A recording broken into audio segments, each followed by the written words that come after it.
ఒక విషయం మాత్రం చెప్తున్నా, వీడియోలు జాగ్రత్త రికార్డ్ చేసుకోండి. నేను చెప్పిన విషయం అధికారులకు మాత్రం ఖచ్చితంగా పంపాలి. ఇక్కడ పనిచేస్తున్న పోలీస్ అధికారులే గాని, మున్సిపల్ అధికారులే గాని, రెవెన్యూ అధికారులే గాని చెవులు తెరిచి జాగ్రత్తగా వినుండ్రు.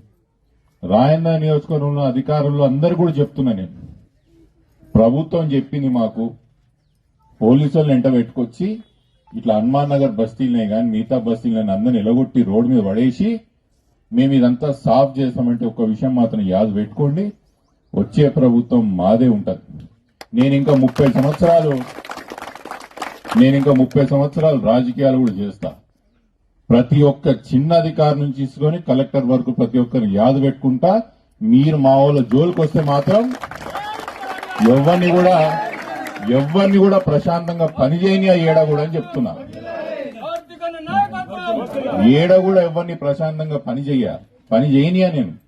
మీరు మా వాళ్ళ జోలికి వచ్చి పేదోళ్ళ జోలికి వచ్చి వీళ్ళని రోడ్డు మీద పడేస్తా, మాకాడ ఎవడో చెప్పిండు సెక్రటేరియట్లా నేను వచ్చి అరాచకం చేస్తా అంటే మాత్రం నేను మిమ్మల్ని వదిలా, మీ ఎంట పడతా. మీరు ఎన్ని రోజులు సర్వీస్ ఉంటారో నేను అన్ని రోజులు సర్వీస్ మీ ఎంటబడి మీ సంగతి కూడా చూస్తా అని చెప్తున్నా. మాకేమున్నది, మేము ఇడికెళ్ళి ట్రాన్స్ఫర్ అయిపోతాం, వీళ్ళని హనుమాన్ నగర్ వాళ్ళని రోడ్డు మీద పడేస్తా.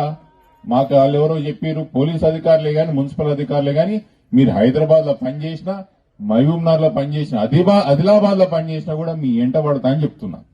ఎవరు కూడా అకారణంగా మా వాళ్ళని రోడ్డు మీద పడేస్తే మాత్రం ఊరుకునే ప్రసక్తి లేదు.